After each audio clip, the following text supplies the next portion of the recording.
Understanding and managing backorders. Backorders are orders for goods that a company cannot fill at present because demand has outpaced supply. There are a lot of complex terms used to describe how companies keep goods flowing to consumers, from ERP and MRP to FIFO and LIFO to supply chain and demand forecasting. There seems to be an endless list of terms. But one key term often overlooked and misunderstood is that of backorders.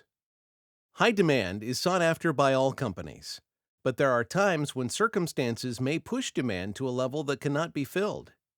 Backorders are orders for goods that a company cannot fill at present because demand has outpaced supply. It may represent a good that is currently in production, or it may represent one that has not yet begun production. In assemble-to-order environments, it may represent orders partially built and waiting on a component to arrive. Back orders should not be confused with out of stock. In the case of out of stock, supply or production may be uncertain. It may also be the end of a product's life cycle and slated for discontinuance. Back orders, on the other hand, are in processed or planned production that has encountered a lag due to several factors. The product will be made. It is simply not ready at the time the sales order is received. Back orders can be an order for units of a specific part number, or one of many parts ordered. In many cases, orders consist of more than one part number, and those available are shipped as requested. It may also mean shipping a part of an order. For example, if someone orders 500 kilograms of flour, the producer may have enough to fill 350 kilograms, but have another 2,000 kilograms in production. Depending on quoted lead times, the producer may be able to wait until an additional 150 kilograms are produced and ship the order complete. However, if the expected production will not be ready until after the quoted lead time, the producer may ship the 350 kilograms and notify the customer that the balance of 150 will ship on a later date. The key is communication. By communicating the presence of a backorder, the supplier lets the customer know what is inbound and when the balance will be there. This allows both the supplier and the customer to continue operations uninterrupted. Backorders are not inherently bad. It all depends on how they are managed. They can occur for many reasons, including unusual demand. A common reason for backorders is an unusual demand. This may be the result of a seasonal event, such as a holiday. It may also be the result of natural events, such as hurricanes and disasters where people order more of an item than usual. And it may simply be the result of a very popular product, or one that was noticed in the media, leading to a rush. Low safety stock. Companies manage their supply chain tightly to keep from having too much or too little stock in inventory. Regardless of whether that supply chain management is automated or manual, there will be a time when safety stock levels are miscalculated. Supplier issues. Let's face it, in a global economy with supply chains stretched across the globe, there will occasionally be supplier issues.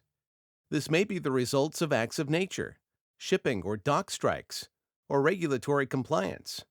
It may also be the result of bad quality on the supplier's end. Use of multiple suppliers. Another reason for backorders related to the supply chain is the use of multiple vendors. By ordering components from multiple sources, a buyer reduces the risk of placing all hopes in one segment of the supply chain. However, a missed shipment or problem by one supplier may not be able to immediately be addressed by the secondary source. Variation in order patterns. Holiday seasons, weather events, and natural disasters can cause variations in order patterns. Companies may rely on forecasts and demand planning models for large customers, total orders, or for specific product lines. But sudden variations in order pattern can throw manufacturing off balance and result in back orders. Back orders are usually expressed as a dollar figure. However, there is an impact on how back orders are accounted for. Most companies that allow back orders record them as back orders on their financials, rather than as a completed sale. The reason for this is simple.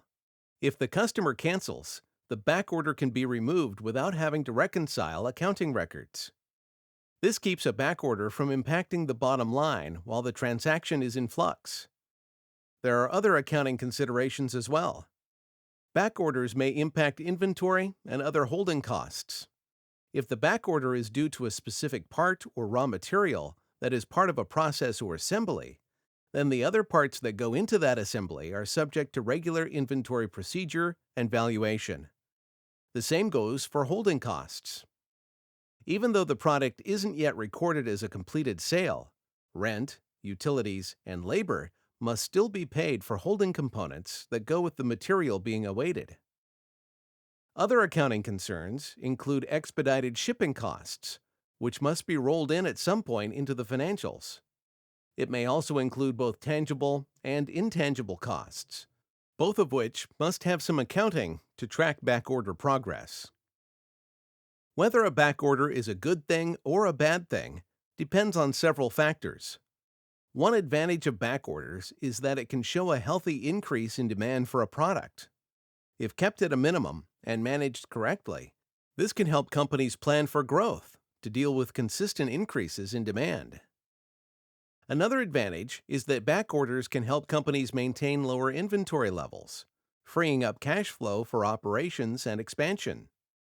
By running leaner, backorders can drive more profitability by impacting everything from improved cash flow, taxes that would have been levied on inventory, and reduced labor and holding costs.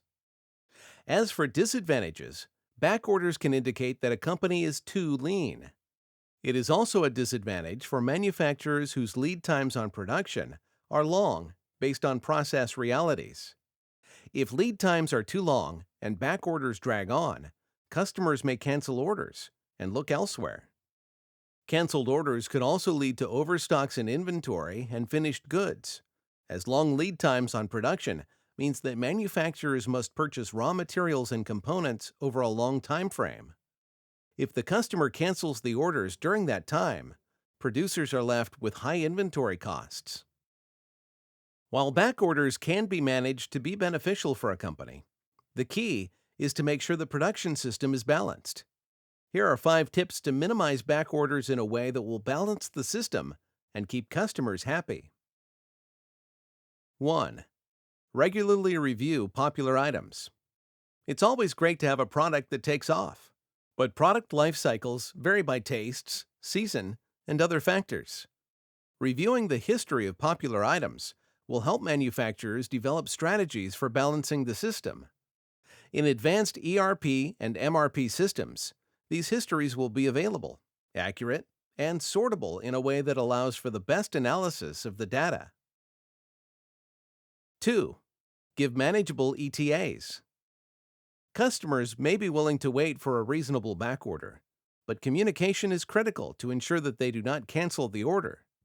Manageable, accurate ETAs can provide customers with a reliable arrival time for their product. 3. Calculate and set reorder points. Often, products require a complex blend of raw materials or components to produce a final unit. These raw materials and components may have different inbound lead times from vendors. Calculating realistic reorder points based on consumption history will reduce the risk of running out of a component and causing the need for a backorder. 4. Set safety stock. Related to reasonable reorder points, setting a safety stock to address increases in demand, waste, spoilage, etc., can reduce the need for backorders as well. 5. Integrate systems.